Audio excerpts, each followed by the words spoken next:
She handed over a single crumpled dollar bill for a factory everyone said was worthless.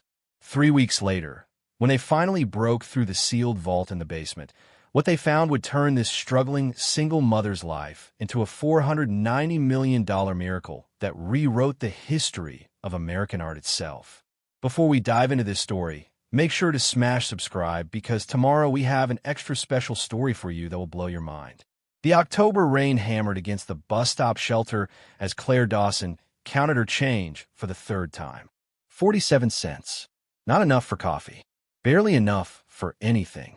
She stuffed the coins back into her coat pocket and pulled her daughter closer, trying to shield Maya from the wind that cut through the plastic walls like they weren't even there.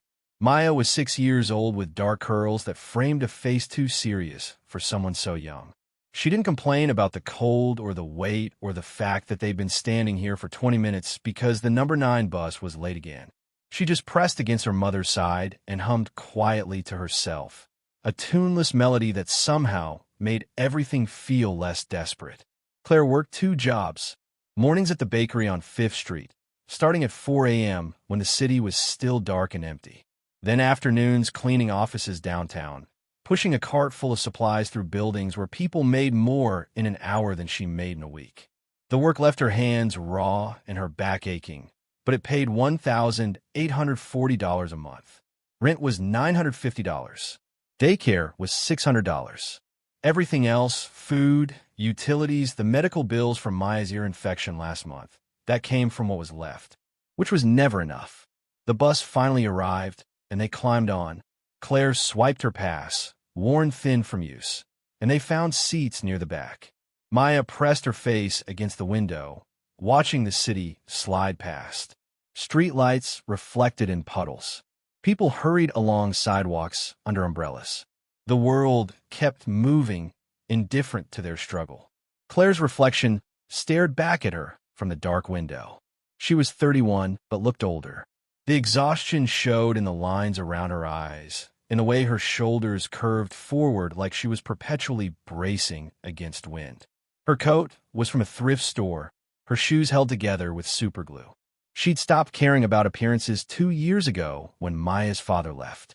When Derek had looked at their 3-month-old daughter and said he wasn't ready for this, for responsibility, for the grinding reality of parenthood. He'd walked out of their apartment and never come back. No calls, no child support, no forwarding address. Just Claire and Maya against the world. "Mom." Maya's voice was small. "Can we get pizza tonight?" Claire's throat tightened. They'd had rice and beans for dinner 4 nights running. Before that, pasta with butter. The groceries she could afford didn't leave much room for variety, let alone pizza. "Maybe this weekend, baby." "That's what you said last weekend." "I know. I'm sorry." Maya didn't push. She never did. She just nodded and went back to watching the window, and that acceptance, that resignation in someone so young, broke something in Claire every single time. They got off at Riverside and walked 3 blocks to the subsidized housing complex, where they rented a 1-bedroom apartment on the 4th floor. The building was a concrete rectangle from the 1970s, all gray walls and narrow hallways that smelled like cleaning chemicals and old carpet. The elevator was broken again, so they took the stairs. Claire's legs burned by the 2nd floor, exhausted from standing all day, but she didn't slow down. Maya needed dinner, homework, a bath, the routine that kept their small life moving forward. The apartment was cold. The radiator worked when it wanted to, which wasn't often. Claire turned on the space heater they'd bought at a thrift store and started making rice while Maya spread her homework across the kitchen table. The kitchen was barely bigger than a closet. A 2-burner stove, a half-sized refrigerator, and a sink that dripped no matter how tight Claire turned the faucet. The cabinets were particle board painted white, peeling at the corners. The floor was linoleum with a pattern that might have been cheerful in 1985, but now just looked tired. "We're learning about colors," Maya announced, pulling out a worksheet. "Mrs. Patterson says colors have names I never heard of, like magenta and cyan and vermilion." "That's wonderful, baby." "What's vermilion?" "It's a kind of red, bright red like fire." Maya considered this, then carefully colored a flower on her worksheet in red crayon, pressing hard to make it bright. "Like this." Exactly like that. Claire watched her daughter work, her small hand gripping the crayon with fierce concentration. Maya had Claire's dark hair, but Derek's green eyes. Sometimes Claire saw her ex-husband in those eyes and felt a flash of anger so intense it scared her. But mostly she just saw Maya, her brilliant, resilient daughter who deserved so much more than this tiny apartment and rice for dinner and a mother who was too tired to read bedtime stories half the time. They ate dinner together at the table that wobbled unless you stuck a folded napkin under one leg. Claire asked about school, about recess, about the books they were reading. Maya talked about her friend Sarah, who had new shoes with lights in them, and her friend James, who brought cookies in his lunch every day, and how she wished she could join the after-school art program, but it cost money they didn't have. "How much is the program?" Claire asked, though she knew she shouldn't. Knowing the price of things she couldn't afford only made the weight heavier. $50 for the whole semester. Mrs. Patterson says we'd make paintings and sculptures and even try the potter's wheel. $50. That was 2 weeks of groceries if Claire shopped carefully. That was the copay for Maya's next doctor's appointment. That was impossible. "I'll see what I can do, baby." Maya's face brightened with hope that Claire immediately wanted to crush and protect in equal measure. Hope was dangerous when you had nothing. But hope was also the only thing that kept you breathing. After dinner, Maya took her bath while Claire washed dishes in the sink. The water ran lukewarm at best. Another thing the landlord kept promising to fix. Through the thin walls, she could hear the neighbors arguing, their voices rising and falling like a tide she'd learned to tune out. Someone's TV blared a game show. A baby cried 2 floors up. The building was full of people like her, scraping by, making do, invisible to everyone who mattered. Her phone buzzed. A text from her supervisor at the cleaning company. "Can you cover Linda's shift tomorrow? 6 a.m. to 2 p.m. Claire's fingers hovered over the screen. That would mean working from 4 in the morning at the bakery straight through to 2 in the afternoon cleaning offices. 10 hours with no break. She'd have to ask Mrs. Chun next door to watch Maya before school. More favors she couldn't repay. Mrs. Chun was kind, a widow in her 70s who seemed to genuinely enjoy Maya's company, but Claire hated asking. Hated being someone who always needed help. But it was extra money, maybe $40 after taxes. $40 toward the art program or the rent or the growing pile of bills in the kitchen drawer. She texted back, yes. That night, after Maya fell asleep in the bed they shared, Claire sat at the kitchen table with her laptop, a 6-year-old Dell that took 5 minutes to boot up. The screen had a crack in the corner from when she dropped it last year, but it still worked. Barely. She checked her bank account. $127 until payday. Rent was due in 12 days. The math didn't work. It never worked. She'd been $300 short last month and had borrowed from the bakery owner, Mr. Kowalski, who deducted it from her next 3 paychecks. She couldn't ask him again. Couldn't ask anyone again. Claire pulled up her budgeting spreadsheet, the one she updated obsessively, looking for money that didn't exist. She could cut the internet, but Maya needed it for homework. She could skip meals, and often did, but Maya needed to eat. She could walk instead of taking the bus, but that would add 2 hours to her commute each way, time she didn't have. There was nothing left to cut, nothing left to sacrifice. She was already down to bones. She opened her email and scrolled through the usual spam. Credit card offers for people with better credit. Ads for things she couldn't afford. Notifications from Maya's school about field trips and book fairs and all the normal childhood experiences that cost money. And then, buried between a grocery store coupon and a reminder about parent-teacher conferences, something that made her stop. Subject: Estate Settlement, Claire Marie Dawson. Claire stared at it for a long moment. Scam, her brain said immediately. Delete it. Don't even open it. But her finger clicked anyway, pulled by the same desperate hope that made her buy lottery tickets twice a year, even though she knew the odds. Dear Ms. Dawson, this notice is to inform you that you have been identified as the potential beneficiary of an estate currently in settlement. The deceased, Margaret Eleanor Hartwell, listed you in documentation related to her holdings. Please contact our office at your earliest convenience to discuss this matter. Sincerely, Robert Chun, ESQ Chun and Associates, Estate Law. Claire read it 3 times. Margaret Eleanor Hartwell. The name meant nothing to her. She didn't know anyone named Margaret. She didn't know anyone with an estate. She didn't know anyone who died with enough assets to require a lawyer. Her family history was sparse and painful. Her mother had died when Claire was 8 in a car accident that also took her father. They'd been driving home from a movie, a rare treat, when a drunk driver ran a red light.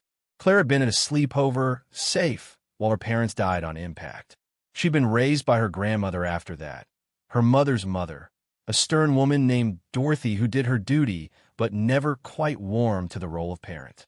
Dorothy died when Claire was 16, a heart attack while watching television. After that came foster care, a series of homes where Claire was fed and housed but never quite belonged. Family trees and relatives had never been discussed.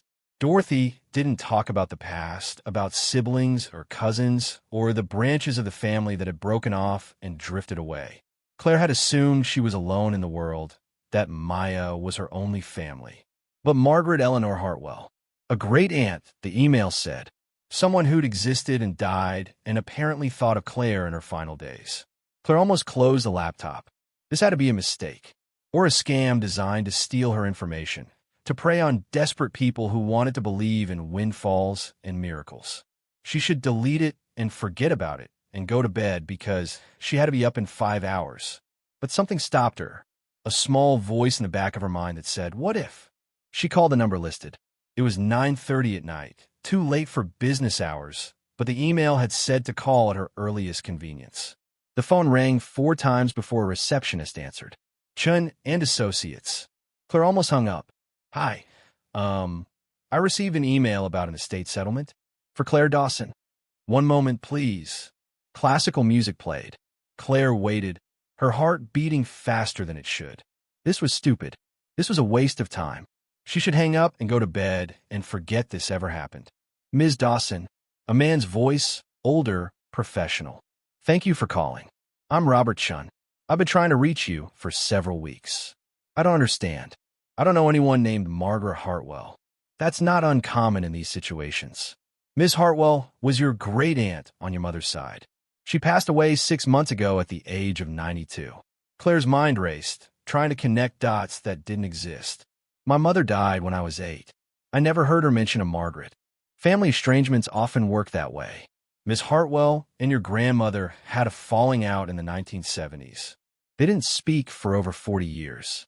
But Margaret kept track of the family from a distance. When your grandmother passed, and then when you became a mother yourself, Margaret made note of it. How did she even know about me?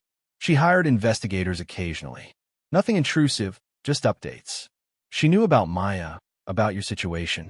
Her will mentions you specifically, though the language is complicated. Claire felt violated and hopeful in equal measure. A stranger had been watching her life, documenting her struggles, and yet that stranger had cared enough to remember her in death. What did she leave me? Mr. Chin paused. That's something we should discuss in person. Are you available tomorrow? I work until 2. How about 3 o'clock? My office is downtown, 1500 Riverside Plaza, 15th floor. Claire knew the building. She'd cleaned it before, though she'd never been above the 3rd floor. Okay, 3 o'clock. She hung up and sat in the silence of her tiny apartment, listening to Maya breathe in the next room. An inheritance. The word felt foreign, like something from a different language. People like Claire didn't inherit things. They worked and scraped and survived, but they didn't get windfalls from mysterious relatives. This was probably nothing. Probably some personal effects, maybe a few $100s after legal fees. Maybe enough to pay rent this month. Maybe enough to enroll Maya in art class. Don't hope, she told herself. Hope is dangerous. But hope was already blooming in her chest like a weed through concrete, stubborn and impossible to kill. The next day crawled by. Claire worked the bakery shift in a fog, kneading dough and filling display cases while her mind spun with possibilities. Mr. Kowalski noticed her distraction and asked if she was feeling all right. She lied and said she was fine, just tired. The cleaning shift was worse. She pushed her cart through the office building on Riverside Plaza, the same building where Mr. Chin's office waited on the 15th floor. She vacuumed corporate carpets and emptied trash bins and scrubbed toilets while thinking about the meeting, about what could possibly be waiting for her. At 2:30, she clocked out and took the elevator up. Each floor that passed felt like crossing into foreign territory. By the 10th floor, the businesses were law firms and financial advisors. By the 15th, the hallways were carpeted in thick gray pile, and the walls were hung with abstract art. Chun and Associates occupied a corner suite with glass doors and a reception area that looked like something from a magazine. The receptionist, a young woman in a crisp blouse, smiled when Claire entered. "Ms. Dawson, Mr. Chun is expecting you. Can I get you water? Coffee? Water would be great." Claire sat in a chair that was more comfortable than her bed at home and looked around. Floor-to-ceiling windows showed the city spreading out below. The river glinted in afternoon sun. People moved along sidewalks like ants, busy with lives that seemed impossibly distant from this quiet room. Mr. Chun emerged from an office down the hall. He was in his 60s, with gray hair and glasses that sat on a chain around his neck. He shook her hand, and his grip was firm, professional. "Ms. Dawson, thank you for coming. Please, this way." His office was large, with a desk made of dark wood and bookshelves lined with legal volumes. Framed diplomas covered one wall. The windows here were even bigger, the view even more expansive. Claire sat in a leather chair across from his desk and accepted the water the receptionist brought. Her hand was shaking slightly. She hid them in her lap. "I'll be direct," Mr. Chin said, settling into his chair. "Your great-aunt Margaret owned property in Riverside, a factory building that's been vacant for 30 years. According to her will, she intended to leave it to family, but the documentation is unclear. There are legal complications." Claire's hope, which had been building despite her best efforts, began to deflate. Complications meant lawyers and fees and processes she couldn't afford. What kind of complications? Margaret's will was handwritten, what we call holographic. It's legal, but the language regarding the factory is vague. She wrote, "For Claire, if she proves worthy of the colors." We've been trying to determine what that means. The colors? The factory manufactured kaleidoscopes, Hartwell optical instruments. It was quite successful in the 1950s and 60s. Made kaleidoscopes for children, for museums, for collectors. Very high-end work. Margaret was the master designer. Her pieces are still sought after by collectors today. Claire remembered Maya's homework. Colors have names I never heard of. Magenta and cyan and vermilion. What happened to the factory? The industry changed. Plastics became cheaper. Manufacturing moved overseas. Margaret couldn't compete.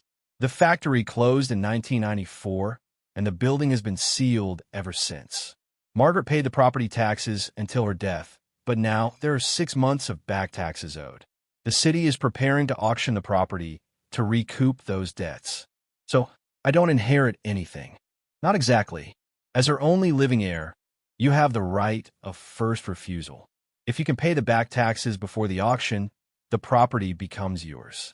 But I have to warn you, the building is in severe disrepair. How much are the taxes? Mr. Chin pulled out a folder and slid a document across the desk. The city assessed the property as having no value. It's in an industrial area with severe environmental concerns. The roof is failing. There's likely asbestos and lead paint, and the location has no development potential. They're willing to settle the entire tax debt for $1 just to have it off their books. Claire stared at the paper. $1? Yes, but taking ownership means taking responsibility for the building and all its problems. Most people would consider it a liability, not an asset. The demolition costs alone could be tens of thousands of dollars. But it's mine if I want it? For $1? Yes, though I'd advise you to think carefully. This isn't a windfall, Ms. Dawson. This is a burden that could cost you more than you have. Claire thought about her apartment, about the $127 in her bank account, about Maya's hope for art class. She thought about being invisible, about cleaning toilets in buildings like this one, about every person who'd ever looked through her like she wasn't there. A factory, even a destroyed one. That was property. That was something with her name on it. Something that said she existed, that she mattered. She reached in her purse and pulled out her wallet. Inside was a single crumpled dollar bill. She'd found in the dryer last week, left in someone's pocket. She'd saved it, not sure why. Now she knew. She placed it on Mr. Chen's desk. "I'll take it." Mr. Chen looked at the dollar bill on his desk like it was a live grenade. "Ms. Dawson, I really think you should take some time to consider this. Visit the property first. Understand what you're taking on. Can I visit it after I own it? Technically, yes, but then I'll see it after. Right now, I need to own something. Anything. Do you understand?" He studied her for a long moment, and something in his expression shifted. Recognition, maybe, or respect. "I do, actually. My parents came here with nothing. I understand the need to have something with your name on it, even if it's broken." He pulled out more papers from the folder. "This is the deed transfer. I'll need your signature here, here, and here. And I'll need to witness your payment of the back taxes." Claire signed where he indicated, her handwriting shaky but determined. Mr. Chen picked up the dollar bill, wrote out a receipt, and placed the bill in an envelope. "The property is located at 1847 Industrial Way. It's been sealed since Margaret closed it in 1994. I have the keys here." He pulled out a ring with 3 heavy brass keys. Front door, side entrance, and office. The factory floor and basement areas were apparently locked separately, but those keys were lost years ago. "There's a basement?" "According to the original building plans, yes. Margaret had a workshop down there, her private studio where she designed the more elaborate pieces. But I've never seen it. No one has, as far as I know." Claire took the keys. They were heavy, solid, real. She now owned a building. A factory. Even if it was falling apart, even if it would cost her everything to deal with it, it was hers. "What do I do now?" "The deed will be recorded with the county. You'll receive official documentation in a few weeks. In the meantime, you're the legal owner. You can access the property, though I'd strongly suggest not going alone. The building hasn't been maintained in 3 decades. It's not safe. I don't really have anyone to bring with me." Mr. Chun frowned. "You should at least hire an inspector, someone who can assess the structural integrity before you go inside." "How much does an inspector cost?" "Usually a few $100s. Claire laughed, a sound without humor. "I have $126 in my bank account, Mr. Chun. I just spent my last dollar on this factory. An inspector isn't in my budget." "Then please, at least be careful. Wear sturdy shoes. Bring a flashlight. Don't go into areas that look unstable. And if you smell gas or see evidence of animals, leave immediately." "I will. Thank you." She stood to leave, but Mr. Chin stopped her. "Ms. Dawson, your great-aunt was a remarkable woman. Brilliant, actually. The kaleidoscopes she made in her prime were works of art. Museums have them in permanent collections.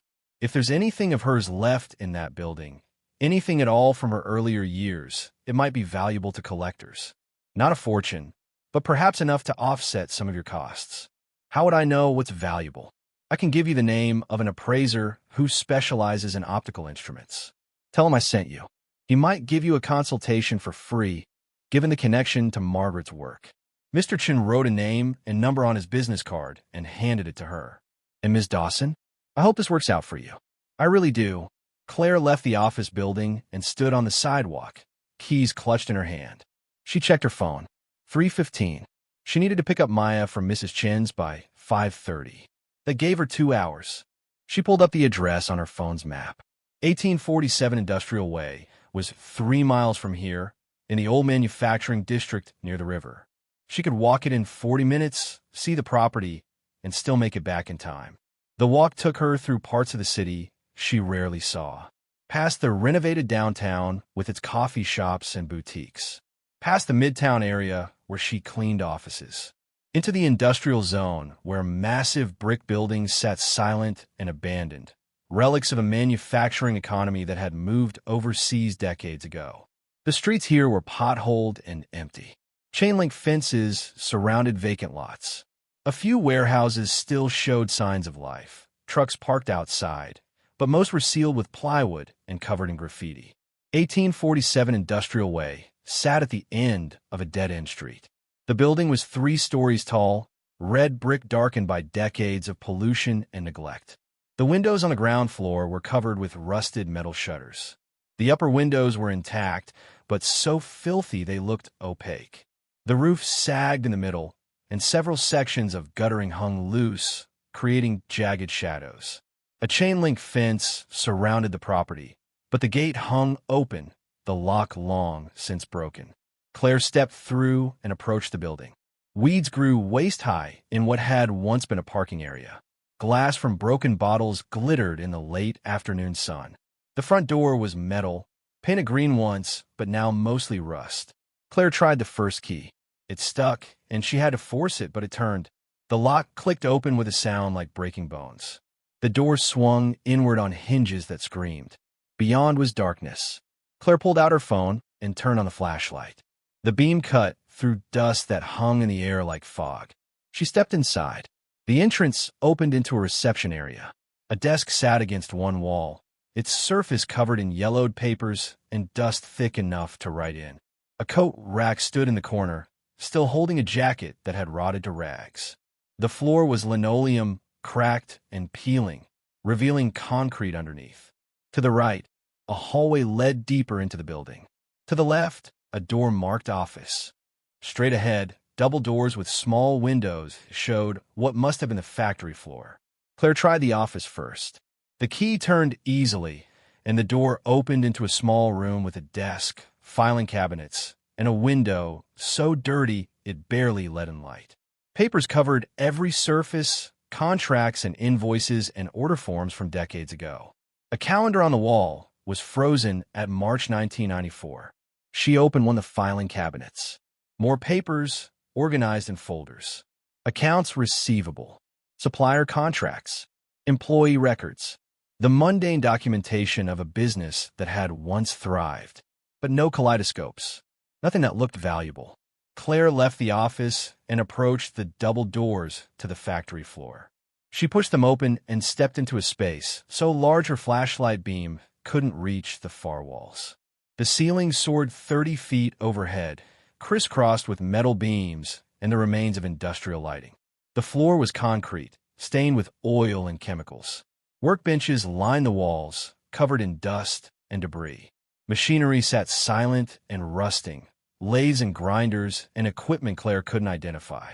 And hanging from the ceiling on wires so thin they were almost invisible, dozens of kaleidoscopes turned slowly in the air current created by the open door. Claire's breath caught.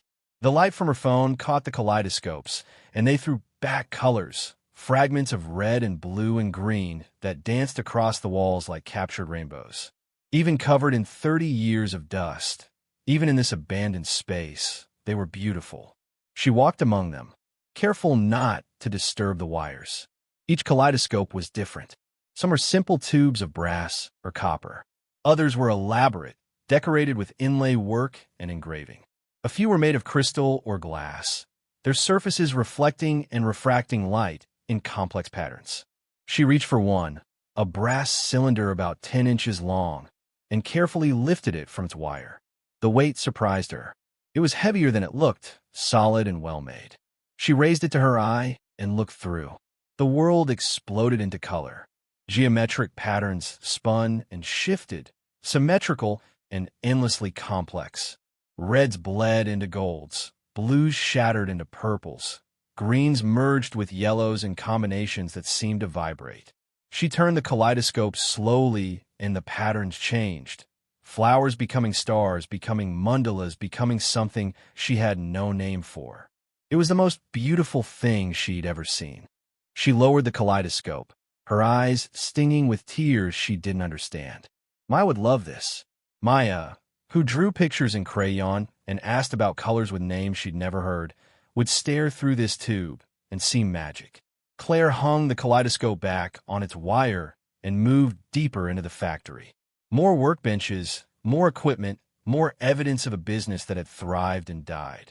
At the far end of the space, a metal staircase led up to what looked like a second-floor office with windows overlooking the factory floor. And beside the staircase, a door. Heavy metal, marked with a sign that read, "Authorized personnel only, workshop access." Claire tried the third key. It didn't fit. She tried the other two. Nothing. This door had a different lock, something more substantial than the simple mechanisms on the front door and office. She pulled on the handle anyway, hoping it might be unlocked. It didn't budge. Whatever was behind this door, Margaret had wanted it secured. Claire checked her phone. 4:30. She needed to leave soon to get Maya. But she walked the perimeter of the factory floor first, looking for another way to access whatever was behind that locked door. On the north wall, she found another staircase, narrower than the first, leading down into darkness. The basement. The workshop Mr. Chun had mentioned. The staircase was metal, and it rang under her feet as she descended. The air grew colder and smelled of earth and chemicals and age. Her phone's flashlight showed concrete walls, pipes running along the ceiling, and at the bottom of the stairs, another door. This one was wooden, old, with a small window at eye level. Claire shined her light through the glass, but couldn't see much, just shapes in darkness. She tried the handle. Locked.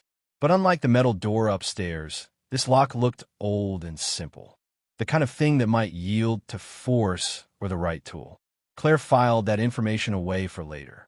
She climbed back up to the factory floor and made her way to the exit. As she pulled the front door closed and locked it, she looked back at the building. Her building.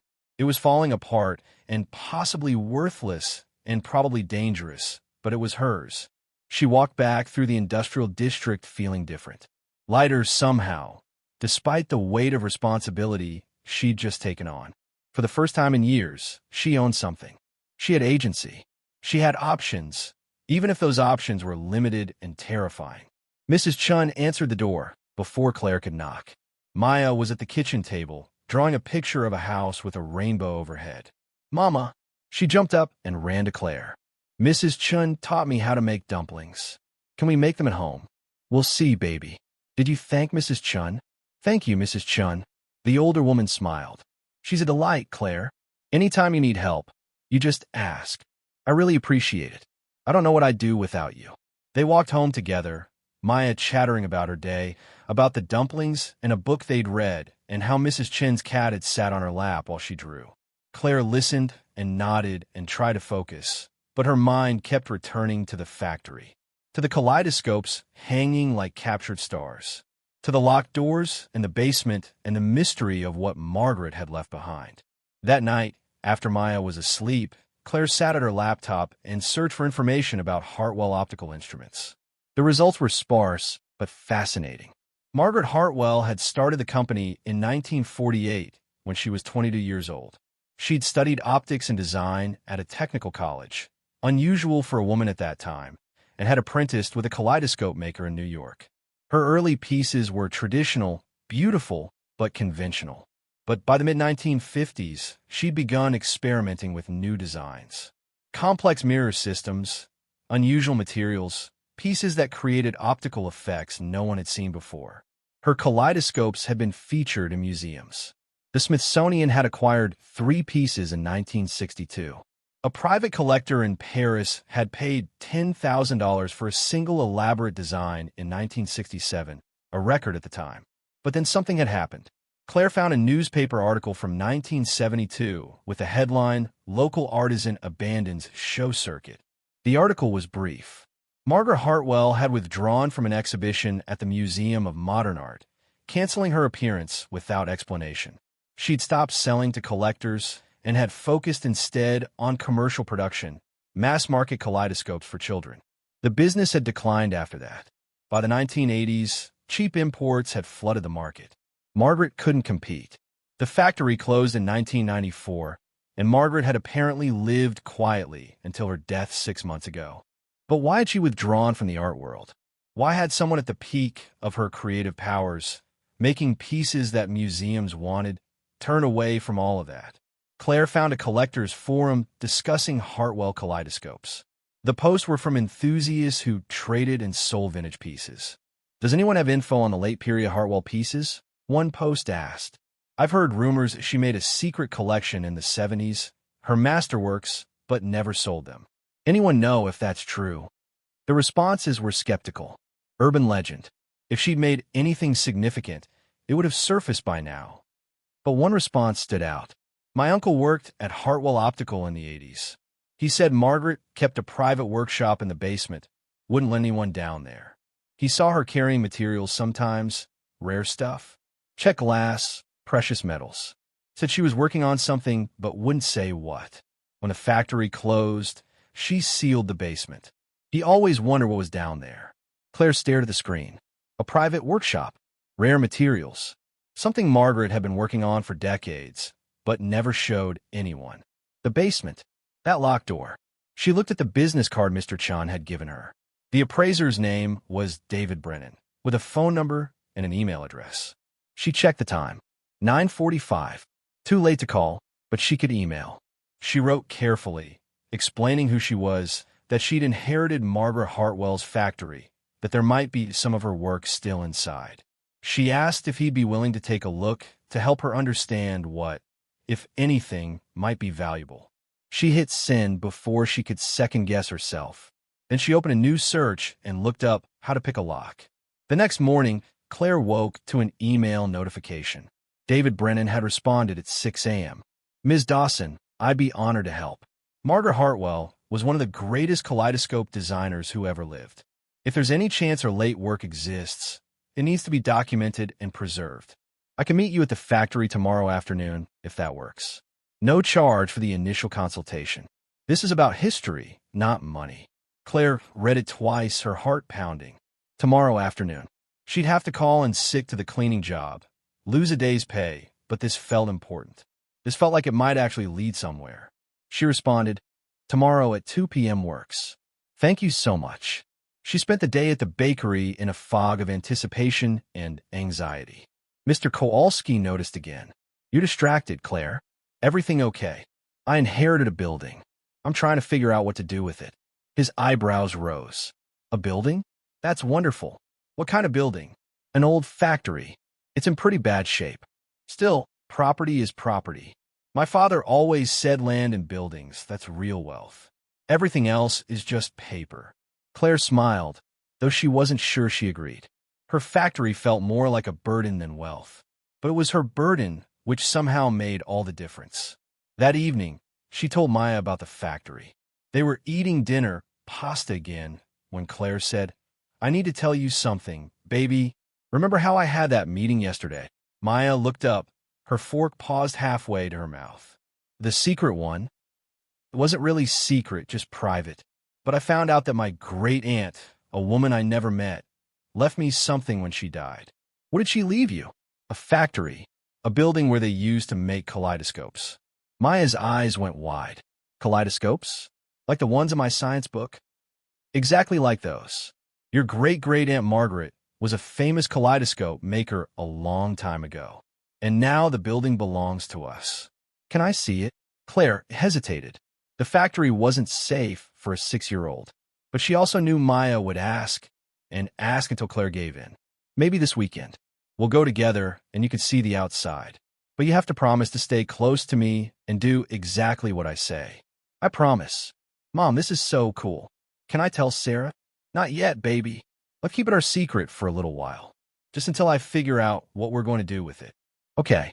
Maya went back to her pasta, but Claire could see her mind working, imagining colors and lights and magic. The next afternoon, Claire met David Brennan at the factory. He arrived in a BMW that looked absurdly out of place on the cracked pavement of Industrial Way. He was in his 50s, with silver hair and wire-rimmed glasses, wearing slacks and a button-down shirt. He approached with his hand extended. Ms. Dawson? David Brennan. Thank you for contacting me. His handshake was firm, his smile genuine. He looked at the factory building with an expression Claire couldn't quite read. Reverence, maybe, or sadness. I wanted to see inside this building for 30 years, he said. Margaret was my professor in college. She taught a course on optical design at the community college, just one semester before she stopped teaching altogether. She changed my life, made me see that beauty and science could be the same thing. You knew her briefly. I was 19, and she was this brilliant, intense woman who talked about light and color like they were living things. I wrote to her a few times after that semester, asking about her work. She never responded, and then the factory closed, and she disappeared from public life entirely. Claire unlocked the front door and let him inside. She'd brought a proper flashlight this time, borrowed from Mrs. Chun, and it illuminated the reception area in harsh white light. David stood very still, looking around. It's like a time capsule. Nothing's been touched. They moved to the factory floor, and when David saw the kaleidoscopes hanging from the ceiling, he made a sound like he'd been punched. My God, these are production pieces from the 80s and 90s, but still, the craftsmanship. Look at the brass work, the precision of the joints. He took one down carefully and examined it in the light. This would sell for maybe $200 to a collector. Not a fortune, but there are dozens here.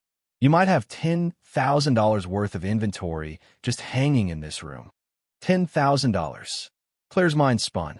That could pay rent for a year. That could change everything. But that's not what you're really here for, is it? David's eyes were sharp behind his glasses. You mentioned the basement. There's a locked workshop down there. I haven't been able to get in. Show me. Claire led him to the narrow staircase. David descended carefully, his flashlight beam sweeping the walls. At the bottom, he approached the wooden door and peered through the small window. The glass is too dirty to see anything. Do you have the key? No. I only got 3 keys, and none of them fit this lock. David examined the lock closely. This is old. Simple pin tumbler. I could probably pick it, if you're comfortable with that. You know how to pick locks? He smiled sheepishly. I went through a phase in college. Magic tricks, lock picking, sleight of hand. I was trying to impress girls. It mostly didn't work, but I kept the skills. Can you really open it? Probably. Give me a minute. He pulled out his wallet and extracted 2 thin pieces of metal, picks he apparently carried with him. He inserted them into the lock and began working with the focused intensity of someone solving a puzzle. Claire watched, her heart hammering. Behind that door might be nothing. An empty room, cleaning supplies, broken equipment. Or it might be something that justified all of this, the dollars she'd spent, the hope she'd allowed herself to feel. The lock clicked. David turned the handle and pushed. The door swung open into darkness. David shined his flashlight inside, and Claire heard him gasp. Oh my God, Claire, you need to see this. She stepped forward and looked into the workshop. The room was large, maybe 40 feet square, with a low ceiling and concrete walls. But every surface was covered with kaleidoscopes. Hundreds of them. They hung from the ceiling on. Wires sat on shelves built into the walls, filled cases made of wood and glass. They ranged in size from tiny tubes, no bigger than a finger, to massive cylinders 3 feet long. Some were simple brass or copper. Others were made of crystal, of precious metals, of materials Claire couldn't identify. And they were all labeled. Small brass plaques attached to each one, engraved with numbers. Collection 1, Piece 1. Collection 1, Piece 2. All the way up to Collection 12, Piece 47. David moved into the room like he was entering a church. He approached the nearest kaleidoscope, a stunning piece made of what looked like gold and inlaid with colored glass. He lifted it carefully and looked through. His hand started shaking. This isn't possible. This can't be real. What? What is it? This is a Hartwell original. Not production, original. One of her art pieces from the late 60s or early 70s. Except it's better than anything she ever showed publicly. The mirror work alone, the complexity of the reflection chambers, this is beyond anything I've seen. He set it down carefully and picked up another, this one made of silver with tiny gemstones embedded in the surface. He looked through it and made a sound like sobbing. They're all like this. Every single one. This is her life's work. The collection she was making in secret for decades. How much are they worth? David looked at her with tears in his eyes. Conservatively, each of the major pieces could sell for $100,000 or more to the right collector. Some of these, the most complex ones, could go for $500,000. Maybe more. He gestured at the room. There are at least 300 pieces here, Claire. Even if only half are museum quality, even if you had to sell them at auction and take a discount, you're looking at tens of millions of dollars. The number didn't make sense. Claire's brain couldn't process it. Tens of millions. That wasn't real. That was a mistake. Are you sure? I've been studying and collecting kaleidoscopes for 30 years. I've never seen anything like this. This is the greatest private collection of optical art in existence. And it's been sitting in this basement, sealed and forgotten, while Margaret lived in poverty and died alone. She was poor. She lived in a studio apartment in the worst part of town. When she died, the estate had barely enough to cover her funeral. I read about it in the paper and wondered what had happened to her, how someone so talented could end up with nothing. David turned in a slow circle, taking in the magnitude of what they'd found. She chose this over everything else. She could have sold these pieces, could have been wealthy, famous, but she kept them hidden. Why? Claire thought about the inscription in Margaret's will. For Claire, if she proves worthy of the colors. What did that mean? How did you prove yourself worthy of beauty? Can we get them authenticated? Claire asked. Make sure they're real before I get too hopeful. I can authenticate them myself, but you'll want independent verification for insurance purposes. I know curators at 3 museums who would drop everything to see this collection. We could have experts here within days. And then what? How do I sell them? That's more complicated. You don't want to flood the market. You'd work with auction houses, galleries, private collectors. Sell the pieces gradually over several years. Build anticipation. Some of the best pieces you might donate to museums for tax purposes. This isn't a quick cash situation, Claire. This is a legacy. A legacy. Claire thought about Maya, about the art program she couldn't afford, about a life measured in rice and beans and broken shoes. This wasn't just money. This was freedom. This was security for her daughter and her daughter's children. This was everything changing forever. I need to sit down. There's no chair down here, but I understand the feeling. David pulled out his phone. I'm going to take pictures. Document everything. With your permission. Yes, absolutely. While David photographed the collection, Claire walked among the kaleidoscopes. She picked up one at random, a smaller piece made of brass with a mother-of-pearl inlay. She lifted it to her eye. The world inside was a garden of impossible flowers. Colors she'd never seen before bloomed and faded in patterns that suggested meaning without revealing it. She turned the kaleidoscope slowly and watched petals become stars, become fractals, become light itself. She thought about Margaret working down here for decades, creating beauty no one would see, building a collection she'd never sell. Why? What drove someone to make art they'd never share? And then Claire understood. The note in the will. For Claire, if she proves worthy of the colors. This wasn't about money. This was about recognition. Margaret had created something extraordinary and hidden it away, waiting for someone who would see it not as a commodity, but as art, as a legacy, as something worth preserving. Claire had proven herself worthy the moment she'd spent her last dollar on a factory everyone said was worthless. She'd proven herself worthy by being desperate enough to take a chance, by being brave enough to hope. She set down the kaleidoscope and wiped tears from her face. David, yes. What happens now? He lowered his phone and looked at her. Now you become very, very careful. Once word gets out about this collection, you'll have attention from collectors, museums, possibly even people with less than honorable intentions. You need security, insurance, legal protection. This is extraordinary, Claire, but it's also dangerous. I have $126 in my bank account. How am I supposed to afford security? David was quiet for a moment. I can help. I know people. Collectors who would advance money against the eventual sale of pieces. Museums that might provide security in exchange for first access. You have options, but you need to move carefully. I need to provide for my daughter. That's what I need. I understand. And you will. But this collection deserves to be shared with the world. Margaret created it for a reason, and that reason wasn't just money. She was making a statement about beauty, about the importance of art in a world that increasingly values only utility. Claire thought about Maya's homework. Colors with names she'd never heard. Vermilion and magenta and cyan.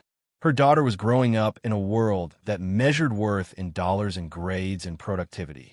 But here, in this basement, was proof that beauty mattered. That creating something extraordinary for its own sake was a valid way to spend a life. I want Maya to see this, Claire said. My daughter. She's 6, and she loves colors. She should see what her great-great-aunt made. Then bring her. But soon, before we have to move everything for authentication and insurance. Let her have this moment while it's still private, still secret, while it's still just yours. They spent another hour in the basement, David photographing and making notes while Claire simply looked. She examined pieces at random, lifting them to her eye and seeing worlds she'd never imagined. Gardens and galaxies, cathedrals made of light, patterns that seemed to breathe and live. Finally, David checked his watch. I need to go. I have appointments. But Claire, I'll start making calls tonight. Get the authentication process started. We'll need experts in optical instruments, art historians, appraisers for insurance. It'll take weeks, maybe months, to properly catalog everything here. Months? This isn't something you rush. But I promise you, we'll make sure you're taken care of. If you need money for immediate expenses, I can arrange a loan against the collection. Enough to get you stable while we work through the process. How much? How much do you need? Claire did the math in her head. Rent for 6 months. Food. Maya's art program. Maybe a better apartment, somewhere with heat that worked. $5,000? David laughed, not unkindly. Claire, I could get you $50,000 tomorrow just by showing these photos to collectors I know. They'd trip over themselves to advance money for eventual access to this collection. You're thinking too small. $50,000. Claire had never had more than $2,000 in her account at once, and that was after tax refunds. $50,000 was unfathomable. Let's start with 5, she said. I don't want to get ahead of myself. Smart. Conservative. I like it. I'll have the money to you by Friday. In the meantime, don't tell anyone about this. Not friends, not family beyond Maya. The fewer people who know, the safer you are. They locked the basement workshop and made their way back to the factory floor. In the fading afternoon light coming through the dirty windows, the hanging kaleidoscopes turned slowly, casting fragments of color across the concrete like fallen pieces of rainbow. David paused at the door. You know what Margaret would have loved about this? What? That it was you. A single mother, broke, desperate. Someone the world overlooks.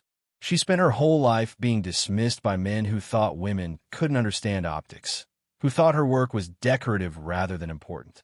I think she'd love that her greatest legacy went to someone who knows what it's like to be invisible.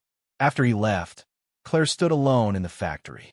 Her inheritance, her impossible, extraordinary, terrifying future. She pulled out her phone and texted Mrs. Chun. Can Maya stay with you 1 more hour? I'll pay you back, I promise. The response came immediately. Of course, dear. Take your time. Claire went back down to the basement.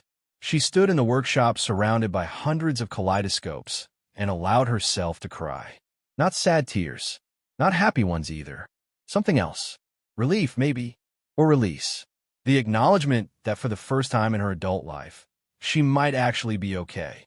She thought about Margaret working down here for decades, creating beauty in secret, building something extraordinary while the world forgot about her. She thought about the will. For Claire, if she proves worthy of the colors. Claire had proven worthy by surviving, by pushing through poverty and exhaustion and every voice that said she didn't matter, by being brave enough to spend her last dollar on hope. She picked up a kaleidoscope at random. This one was made of crystal, with silver fittings and tiny diamonds embedded around the viewing lens.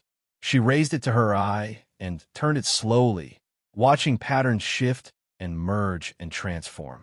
Inside the kaleidoscope, she saw her future. Not clearly, but in fragments. Maya in college. A real apartment with heat and space. Art programs and field trips and pizza whenever they wanted it. Security. Stability. The freedom to breathe without the constant weight of crisis pressing down. But more than that, she saw purpose. This collection needed to be shared. Margaret had created it for the world, even if she'd never been brave enough to show it. Claire would be brave for both of them. She set down the kaleidoscope and climbed back upstairs. She locked the factory carefully, testing each door twice. Then she walked back through the industrial district to the bus stop, keys heavy in her pocket.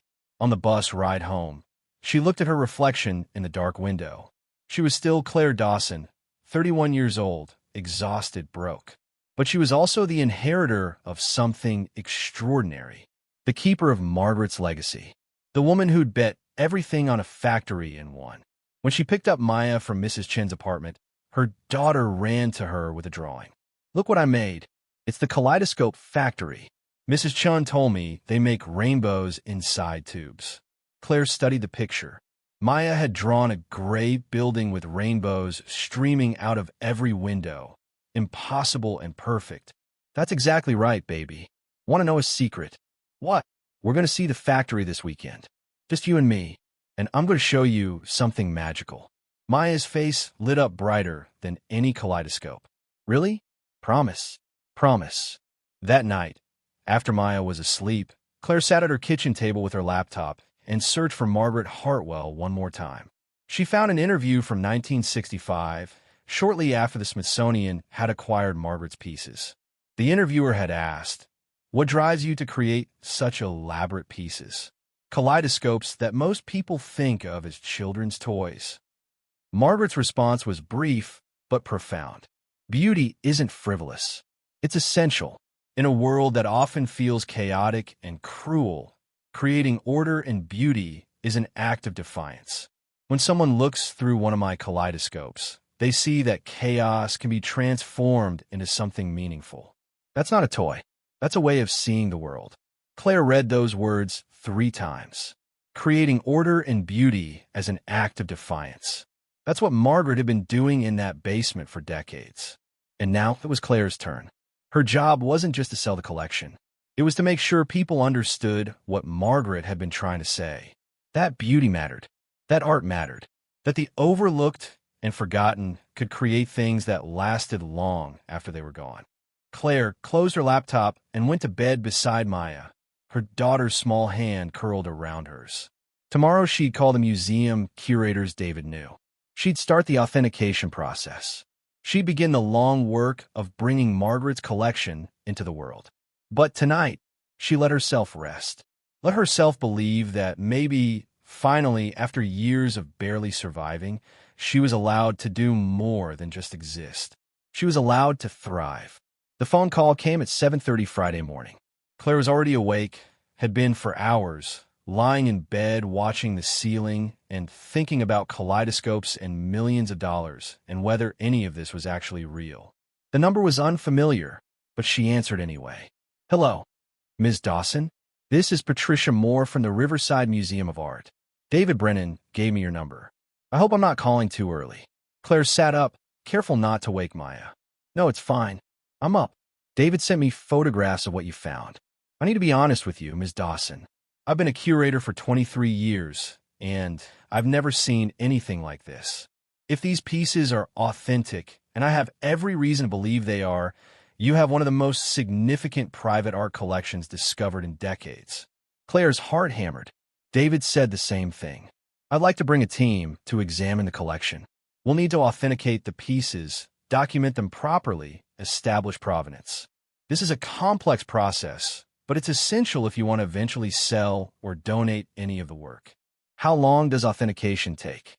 For a collection this size?" "Several months, at least. We'll need to examine each piece individually, research Margaret's techniques and materials, compare these to her known work. It's meticulous, but necessary. And in the meantime," Patricia paused. "In the meantime, you need security. Once word gets out about this discovery, and it will get out, you'll have attention from collectors, journalists, possibly people with criminal intent. David mentioned you have limited resources. The museum can help with that. Ow! We can provide security in exchange for first access to the collection. We'd station guards at the factory, install proper climate control and lighting, document everything professionally.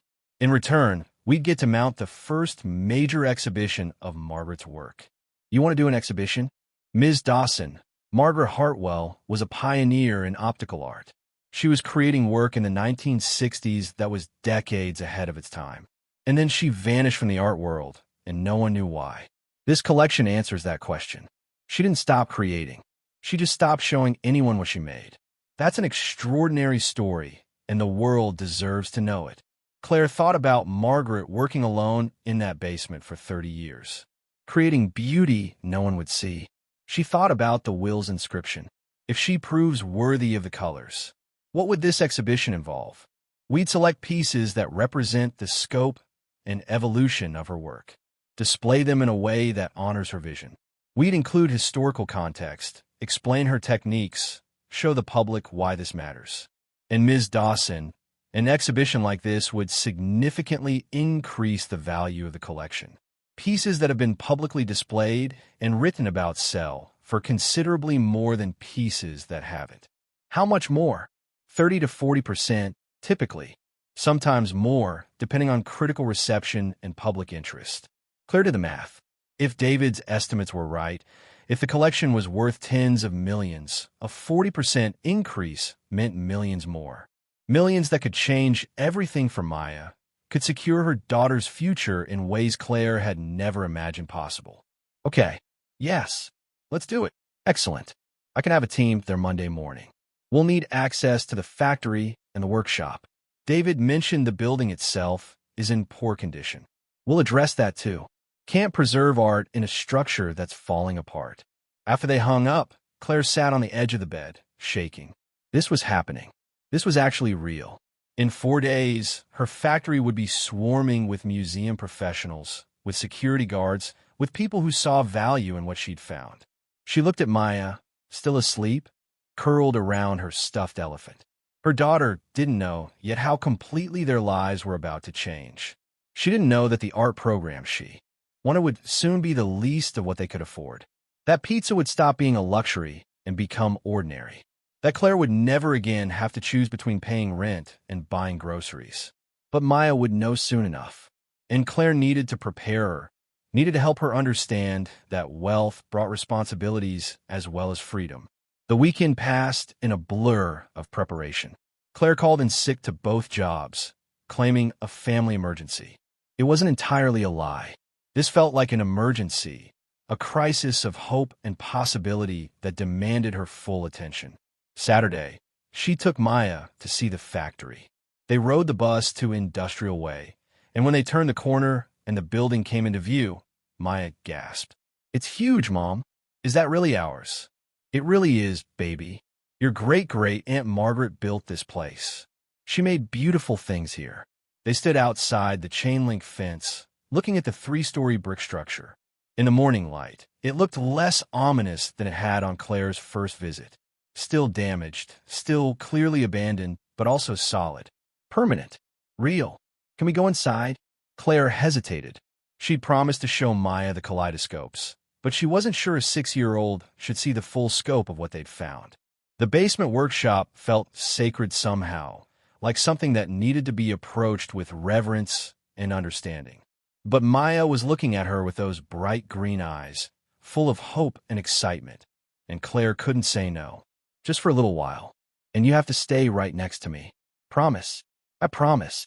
Claire unlocked the front door and led Maya inside. Her daughter's hand was small and warm in hers. They crossed the reception area and pushed through the double doors to the factory floor. The kaleidoscopes hung in the morning light, turning slowly. Maya stopped walking and stared. "Mom," she whispered, "they're beautiful." Claire took down one of the smaller pieces, a brass tube with copper fittings. She knelt beside her daughter and handed it to her. "Look through here. Close one eye and look through with the other." Maya raised the kaleidoscope to her eye. Her mouth fell open. Mom, it's like magic. There's colors inside and patterns, and they're moving." "Turn it slowly. See how the patterns change." Maya turned the kaleidoscope, gasping with each new configuration. "It's like the whole world is made of rainbows." "How does it work?" "Mirrors inside. They reflect light and colors in special ways. Your great-great-Aunt Margaret designed these. She understood how light moves, how colors combine. She was very smart. She must have been the smartest person in the whole world." Claire smiled. "Maybe she was. Come on, I want to show you something else." She led Maya to the basement stairs. Her daughter hesitated at the top. "It's dark down there. I have a flashlight, and it's worth it, I promise." They descended together, Maya gripping Claire's hand tightly. At the bottom, Claire unlocked the workshop door and pushed it open. "Oh my God," Maya breathed, and Claire didn't even correct her language. The workshop was overwhelming even in daylight, filtered through the small windows near the ceiling. Hundreds of kaleidoscopes filled every surface, each one a small miracle of craftsmanship and vision. Maya walked among them slowly, her eyes huge. She reached out to touch one, then pulled her hand back. "Can I?" Gently. "They're very old and very special." Maya touched a crystal kaleidoscope reverently, running her fingers over the smooth surface. "Did Margaret make all of these?" "She did. For 30 years, she came down here and made beautiful things. And she never showed them to anyone.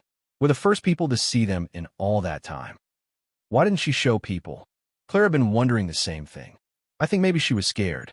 Sometimes when you make something beautiful, you're afraid people won't understand it, won't see what you see. Maybe it felt safer to keep it secret. That's sad. Beautiful things should be shared, out of the mouths of children. Claire pulled Maya close. "You're absolutely right, baby. That's why we're going to share them now. People from museums are coming to look at all of these. They're going to help us show the world what Margaret made. Will we be famous? Maybe a little bit. Is that scary?" Maya considered this. A little, but also exciting. They spent another hour in the workshop, Maya examining kaleidoscopes with the focused attention she usually reserved for her homework. She wanted to look through every single one, but there were too many. Finally, Claire convinced her they needed to go home. On the bus ride back, Maya was quiet. She stared out the window, processing what she'd seen. "Mom," she finally said, "are we rich now?" The question cut straight to the heart of what Claire had been avoiding thinking about. "We might be, baby. The kaleidoscopes are worth a lot of money." "How much?" "A lot. Enough that we won't have to worry about rent or food or any of that anymore." "Does that mean you won't have to work so much?" Claire felt tears sting her eyes.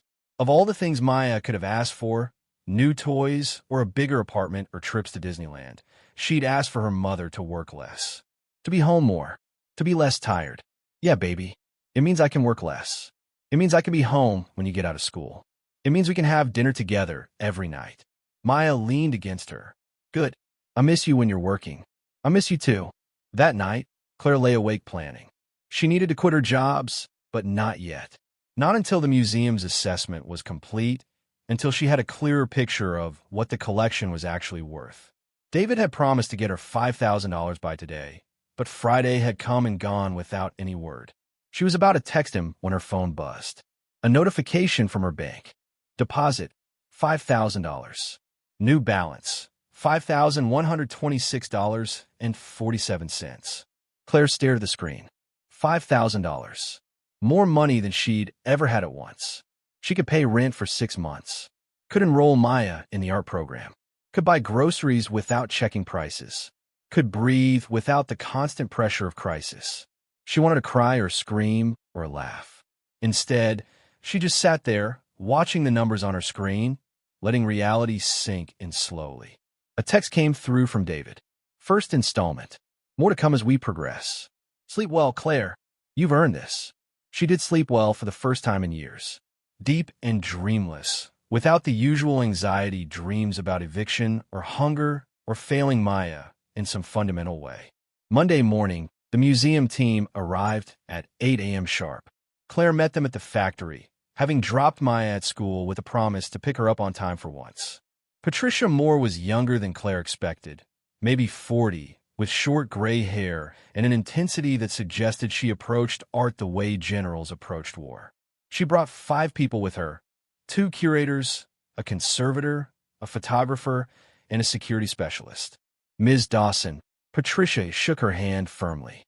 "Thank you for trusting us with this. Shall we get started?" Claire unlocked the factory and led them to the basement workshop.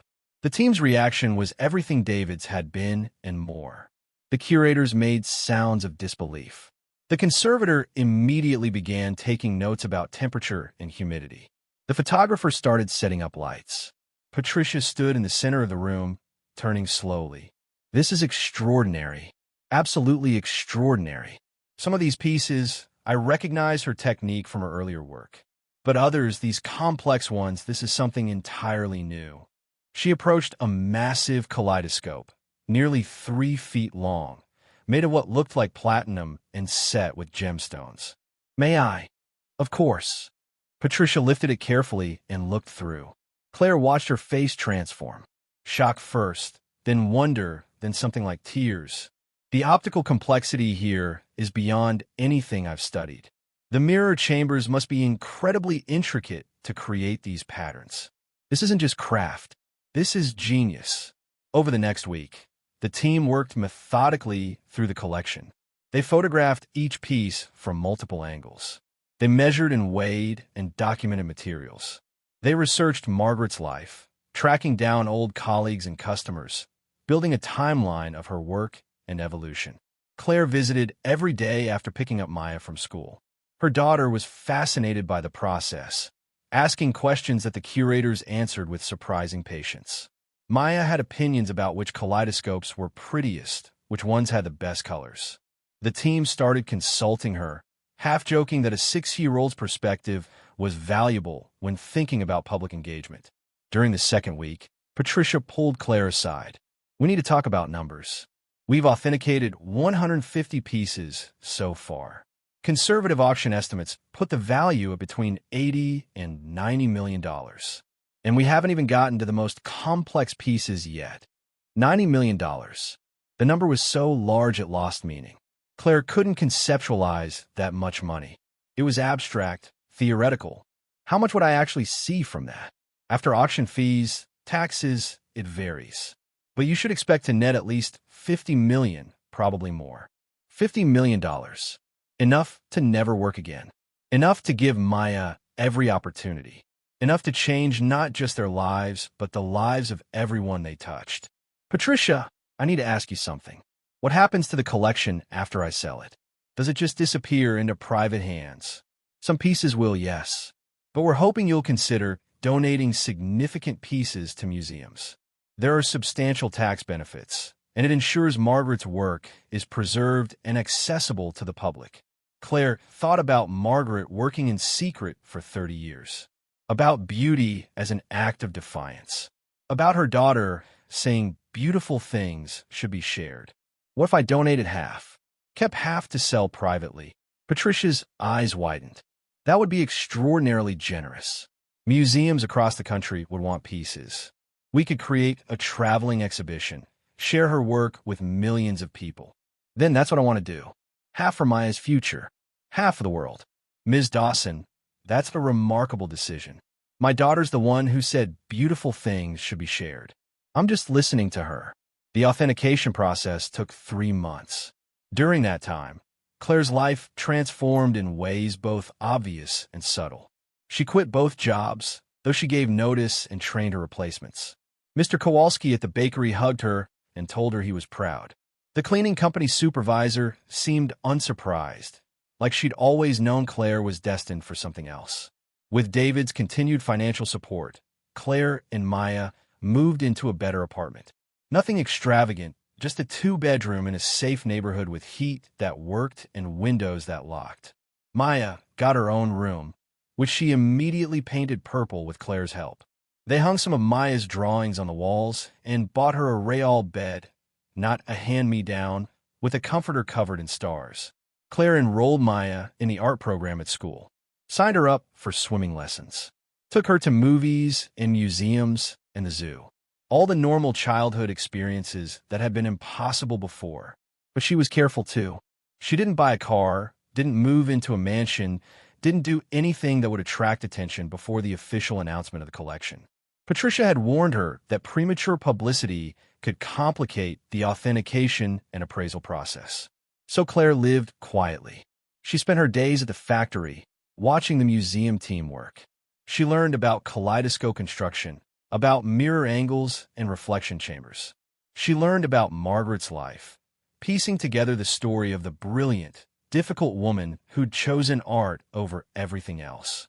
Margaret had been engaged once in 1970, a fellow artist, a painter, but she'd broken it off, and colleagues reported it was because he'd wanted her to stop working to focus on being a wife. She'd chosen her kaleidoscopes instead. She'd been offered positions at prestigious universities, but turned them down. She'd been courted by galleries in New York and Paris, but withdrew from those relationships too. Everything that might have interfered with her work, she'd eliminated, until only the work remained, hidden in a basement, seen by no one. "Do you think she was happy?" Claire asked Patricia one afternoon. They were in the workshop, surrounded by the fruits of Margaret's solitary labor. Patricia considered the question. "I think she was fulfilled. That's different from happy, maybe more important. She did what she was meant to do, created what she was meant to create." Not many people can say that. In early February, for months after Claire had bought the factory for $1, Patricia called a meeting. The entire team gathered in the workshop, along with David Brennan and several museum directors who'd flown in for the announcement. Patricia stood at the front of the room, holding a thick binder. "We've completed the authentication process. All 347 pieces in this collection are confirmed original Margaret Hartwell works, created between 1972 and 1994. The total appraised value is $490 million. The number echoed in the concrete room. 490 million. Claire felt dizzy. Patricia continued. "This makes it the most valuable private collection of optical art ever discovered. Possibly the most valuable private art collection of any kind found in the last 50 years. Ms. Dawson, you are now one of the wealthiest women in the state." One of the museum directors, an older man from the Smithsonian, stepped forward. "Ms. Dawson, I want to personally thank you for your generosity in agreeing to donate half this collection to public institutions. That decision ensures Margaret Hartwell's legacy will be preserved and shared for generations." Claire found her voice. She made these to be seen. Keeping them hidden would dishonor what she created. Still, the donation represents nearly $250 million in value. That's extraordinary philanthropy. After the meeting, after everyone else had left, Claire sat alone in the workshop. She picked up the first kaleidoscope she'd ever looked through, the brass cylinder she'd shown Maya. She raised it to her eye and looked through. The patterns were as beautiful as she remembered. More beautiful, maybe, now that she understood the work and vision that had created them. She turned the kaleidoscope slowly, watching colors shift and merge. She thought about the past 4 months, about the moment she'd handed over her last dollar for a factory everyone said was worthless, about bringing Maya here and watching her daughter's face light up with wonder, about learning that beauty mattered, that art could change lives, that sometimes the greatest treasures were the ones everyone else overlooked. Her phone buzzed. A text from Maya's teacher. "Maya did wonderfully on her art project today. She has real talent. You must be very proud." Claire smiled. She was proud. Not of the money, though that would change everything. Proud that her daughter was growing up knowing that beauty mattered, that creating things was valuable, that being overlooked didn't mean being worthless. The exhibition opened in June. Margaret Hartwell, the Hidden Collection, premiered at the Riverside Museum of Art with plans to travel to 12 cities over 3 years. The opening night gala was attended by collectors, curators, and journalists from around the world. Claire wore a dress she'd bought specifically for the occasion. Nothing too expensive, she wasn't ready for that yet, but nice. Professional. Maya wore purple, her favorite color, and carried a small kaleidoscope Patricia had given her as a gift, a reproduction of one of Margaret's simpler designs. The exhibition was stunning. Patricia and her team had created a space that honored Margaret's vision while making it accessible. The kaleidoscopes were displayed on pedestals with spotlights that made them glow. Visitors could look through selected pieces, experiencing the optical magic firsthand. Wall text explained Margaret's techniques and philosophy. But the centerpiece was a recreation of the basement workshop. The museum had photographed it extensively, then built a replica showing how Margaret had worked. 300 kaleidoscopes hanging from wires, turning slowly in artificial breeze, throwing patterns of colored light across the walls. People moved through the space in silence, overcome. Some cried, some laughed with delight. Children pressed their faces close to the kaleidoscopes, gasping at the colors within. A journalist from the New York Times approached Claire. "Ms. Dawson, how does it feel to have discovered something so significant?" Claire looked around the gallery, at the crowds of people experiencing Margaret's work. It feels like I finally did something that mattered. Not just for me, but for everyone. What will you do with the money from the pieces you're selling? Secure my daughter's future, and maybe help other single mothers who are where I was 4 months ago. People who are invisible, who work impossible hours for impossible wages. I want them to know they matter. The article ran the next week with the headline "From Last Dollar to 400 Million. The Single Mother Who Found America's Hidden Art Treasure." It told Claire's story alongside Margaret's, drawing parallels between two women who'd been overlooked and underestimated. The publicity was overwhelming. Claire's phone rang constantly with interview requests, investment advisors, people claiming to be long-lost relatives. She hired a lawyer and an accountant, people David recommended, to help manage the attention and the money. The first pieces went to auction in September. A collection of 12 kaleidoscopes, the smallest and least complex, estimated to sell for 10 to 15 million total. They brought in 23 million. Collectors fought over them, driving prices higher and higher. After fees and taxes, Claire netted $14 million. $14 million from the pieces she'd chosen to sell. She still had another half of the collection in storage, slowly being sold to museums and private collectors through Patricia's careful management. But Claire found she didn't care about the money as much as she'd expected. Oh, it mattered. It meant Maya would go to any college she wanted. It meant Claire could donate to causes that mattered, could help people struggling the way she'd struggled. It meant security and freedom and choices. But what mattered more was what Maya had said that first day in the factory. Beautiful things should be shared. Margaret had created beauty in secret, had hidden her genius from the world. But Claire was bringing it into the light. Every person who looked through one of Margaret's kaleidoscopes, every child who gasped at the colors, every adult who remembered what wonder felt like, they were all benefiting from Margaret's vision. That was the real treasure. Not the money, but the sharing. The connection between past and present, between artist and audience, between one struggling woman and another, separated by decades, but joined by the belief that beauty mattered. 1 year after Claire had bought the factory for $1, she took Maya back to Industrial Way. The building looked different now. The museum had stabilized the structure, replaced the roof, cleaned the windows. It wasn't beautiful yet, but it was saved, preserved. They stood in the factory floor, now empty of kaleidoscopes, but full of memory. "Mom," Maya said, "do you think Margaret will be happy about what we did?" Claire thought about the will's inscription. For Claire, if she proves worthy of the colors, she'd proven worthy not by finding the collection, but by sharing it, by understanding that beauty wasn't meant to be hoarded, but given freely. "Yeah, baby, I think she'd be happy. I'm going to make kaleidoscopes when I grow up," Maya announced. "Like Margaret, but I'm going to show people mine. I'm going to let everyone see." Claire pulled her daughter close. "That's perfect. That's exactly what you should do." They left the factory as the sun set, painting the brick building in shades of gold and red. Tomorrow, Claire had meetings with foundation lawyers about the scholarship fund she was establishing, meetings with museum curators about additional exhibitions, meetings with financial advisors about securing Maya's future. But tonight, she just walked home with her daughter, the keys to the factory heavy in her pocket. Keys to a building bought for $1 that had yielded $490 million in treasure. Keys to a legacy that would outlast them both. The story spread across the country, then around the world. The single mother who'd bet everything on a condemned factory. The hidden genius who'd created masterpieces no one saw. The 6-year-old girl who'd said beautiful things should be shared. But for Claire, the real story was simpler. It was about taking a chance when everyone said she was crazy.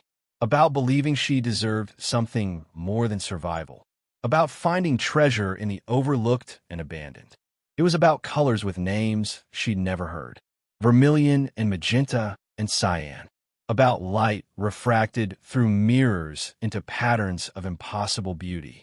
About a life transformed not by luck, but by courage. She'd spent her last dollar on hope. And hope had given her everything.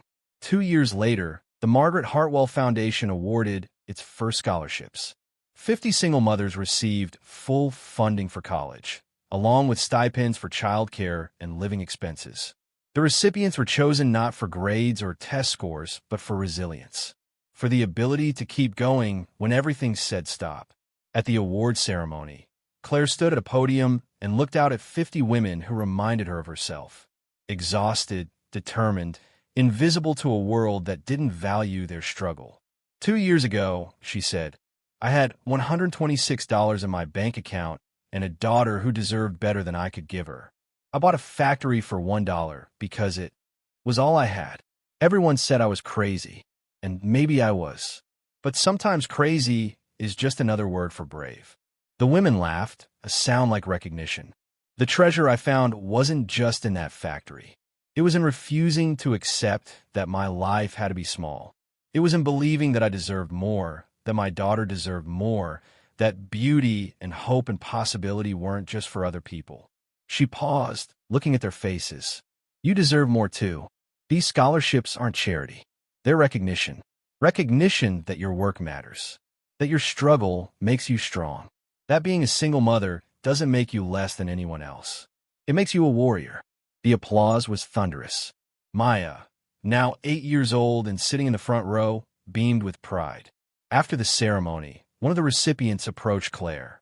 She was young, maybe 25, with a toddler on her hip. Ms. Dawson, I just wanted to say thank you. Not just for the money, though God knows that helps, but for seeing us, for remembering what it's like. Claire took the woman's hand. I'll never forget. That's a promise. The factory stood empty now, its treasures dispersed to museums and collectors around the world. But Claire couldn't bring herself to sell the building.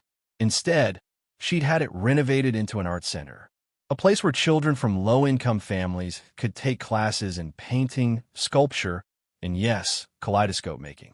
Maya taught some of the classes, even at 8 years old. She'd learned from master craftspeople Patricia had connected them with, learning the same techniques Margaret had used. Her kaleidoscopes were simple compared to Margaret's masterworks, but they were beautiful, and she gave them away to friends and strangers, to anyone who wanted to see the world transformed into color and light. Beauty should be shared, she'd say, echoing the words she'd spoken at 6, a philosophy that had become the foundation's motto. On the 3rd anniversary of buying the factory, Claire returned to Mr. Chen's office. He'd retired now, but he'd agreed to meet with her one last time. Ms. Dawson, he smiled when she entered. Or should I say, one of the most famous art patrons in the country. Claire is fine. I wanted to thank you in person. For everything. I didn't do much. You took the risk. You could have talked me out of it. Could have been more forceful about the dangers. Instead, you let me make my own choice. Mr. Chen nodded. I saw something in you that day. Desperation, yes, but also strength. You reminded me of my mother. She came to this country with nothing and built a life through sheer determination. I figured if anyone could turn a worthless factory into something meaningful, it was you. It was worth $490 million. No, he said gently. The kaleidoscopes were worth that. The factory was worthless. But you saw potential where others saw ruin. That vision, that hope, that's what had value. Claire pulled an envelope from her purse. I want you to have this. A finder's fee, I suppose. Inside was a check for $5 million. Mr. Chen stared at it. Claire, I can't accept this. I didn't find anything. You did. You gave me the keys. You made it possible. Please. My daughter goes to excellent schools now. I have more money than I'll ever need. Let me do this. He held the check with shaking hands. This is too generous. No, it's exactly right. You saw me when I was invisible. You treated me with respect when you could have dismissed me. That's worth more than $5 million, but it's a start. After leaving his office, Claire walked to the art center. It was Friday afternoon, and the studios were full of children creating. Paint-splattered smocks, clay-covered hands, the chaos of young artists learning their craft.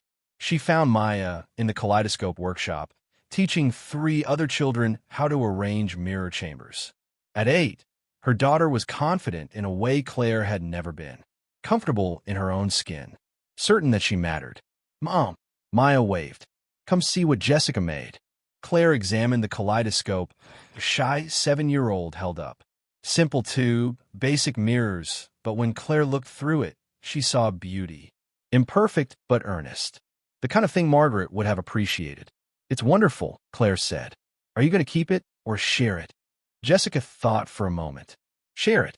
I want my mom to see. That's perfect. Your mom will love it. As the classes ended and children filtered out with parents, Claire and Maya walked through the building. The walls were covered with student artwork. The studios smelled of paint and clay and creativity. This had been a place of manufacturing once, of assembly lines and profit margins. Now it was something else, a place where beauty was made and shared freely. Mom, Maya said as they locked up for the night, do you ever miss the old apartment? The way things used to be? Claire thought about it honestly. I miss some things. The simplicity, maybe, when our problems were clear and concrete. But no, baby. I don't miss struggling. I don't miss being scared all the time. Why do you ask? Sarah at school said her mom said we're different now, that we think we're better than everyone else. Claire knelt down to Maya's level. Listen to me. We're not better than anyone. We just got lucky. We found something valuable that changed our lives. But that doesn't make us more important than people who are still struggling. It makes us responsible for helping them. Do you understand? I think so. Like how you help other moms go to college. Exactly like that. Our job isn't to feel superior. It's to remember where we came from and reach back to pull others up. Okay, I can do that. They walked home through streets Claire used to know as a worker, but now knew as a neighbor. She still lived modestly in a nice but not extravagant house. She still shopped at regular grocery stores, still took public transportation sometimes. The money was there, growing in investments and foundations, but it didn't define her. What defined her was the choice she'd made 3 years ago, to spend her last dollar on hope, to believe she deserved more than survival, to take a risk everyone called foolish. That evening, Claire received an email from the Smithsonian. They were opening a permanent Margaret Hartwell gallery dedicated to her life and work. The centerpiece would be the crystal kaleidoscope Maya had admired that first day, the one that had made Claire understand what beauty could be. The email included a draft of the wall text. Claire read it aloud to Maya. Margaret Eleanor Hartwell, 1926 to 2024. Pioneer in optical art and kaleidoscope design. She created beauty in solitude for 3 decades, building a collection that remained hidden until her great-niece discovered it in 2024. Hartwell's work demonstrates that artistic genius doesn't require recognition to be valuable. She created because she had to, because beauty mattered to her more than fame or fortune. Her legacy reminds us that the greatest treasures are often the ones overlooked and abandoned, waiting for someone brave enough to see their value. That's beautiful, Mom. Yeah, baby, it is. Claire closed her laptop and looked around her living room. Photos of Maya hung on the walls. Pictures from the exhibition opening. A kaleidoscope Maya had made sitting on the bookshelf. Evidence of a life transformed. But the most important thing in the room was Maya herself, curled up on the couch with a book, completely absorbed in a story about artists and dreamers. Claire's phone buzzed one more time. A text from Patricia. Attendance at the traveling exhibition just passed 1 million visitors. Margaret's work has been seen by more people in 2 years than she ever imagined in her lifetime. You did that, Claire. You brought her out of the shadows. Claire responded, she brought herself out. She created the work. I just opened the door. But she knew that wasn't entirely true. Margaret had created beauty in secret, yes. But Claire had made the choice to share it, had understood that beauty didn't belong to one person, but to everyone. That the colors Margaret had captured in mirror and glass were meant to transform the world, not hide from it. That night, Claire dreamed of the basement workshop, of kaleidoscopes hanging in darkness, waiting, of Margaret working alone, creating magic no one would see, of a door opening and light flooding in, revealing treasures beyond imagination. In the dream, Margaret turned and looked at Claire. She didn't speak, but her expression said everything. Thank you. Thank you for seeing. Thank you for sharing. Thank you for understanding that beauty matters. Claire woke with tears on her face and Maya's small hand in hers. Her daughter had climbed into bed sometime during the night, seeking comfort or warmth or just her mother's presence. She lay there in the darkness, listening to Maya breathe, thinking about the journey from that bus stop shelter 3 years ago. The rain, the exhaustion, the 47 cents in her pocket. The impossible distance between that woman and the woman she was now. But maybe the distance wasn't as far as it seemed. Maybe she'd always had the capacity for courage, for hope, for seeing value where others saw nothing. The factory hadn't changed who she was. It had revealed it. She was Claire Dawson, single mother, finder of treasures, keeper of Margaret's legacy, woman who'd spent her last dollar on hope and received $490 million in beauty. But more than any of that, she was someone who understood that being overlooked didn't mean being worthless. That sometimes the greatest gifts came disguised as burdens. That beauty should be shared, always and freely, because that's what made it matter. The kaleidoscopes were gone from the factory now, scattered across the world in museums and private collections. But their light remained. In every child who looked through one and gasped at the colors. In every adult who remembered what wonder felt like. In every person who learned Margaret's story and understood that creating beauty was never wasted effort. Claire closed her eyes and let herself rest. Tomorrow would bring new challenges, new opportunities, new ways to honor Margaret's legacy and build her own. But tonight, she had everything that mattered. Her daughter safe beside her. A future secured. The knowledge that she'd taken a chance when everyone said she was crazy and proven them spectacularly wrong. She'd bought a destroyed kaleidoscope factory for $1. And inside, she found not just fortune, but purpose. Not just wealth, but meaning. Not just treasure, but truth. The truth that beauty should be shared. That hope was worth betting everything on. That sometimes the best investment you could make was in believing you deserved more than the world told you to expect. $490 million in art. But the real treasure had always been the courage to look. Thank you so much for watching until the end. If you love this story, check out the other videos on your screen now. I think you'll really enjoy them. And don't forget to subscribe if you haven't already. See you in the next story.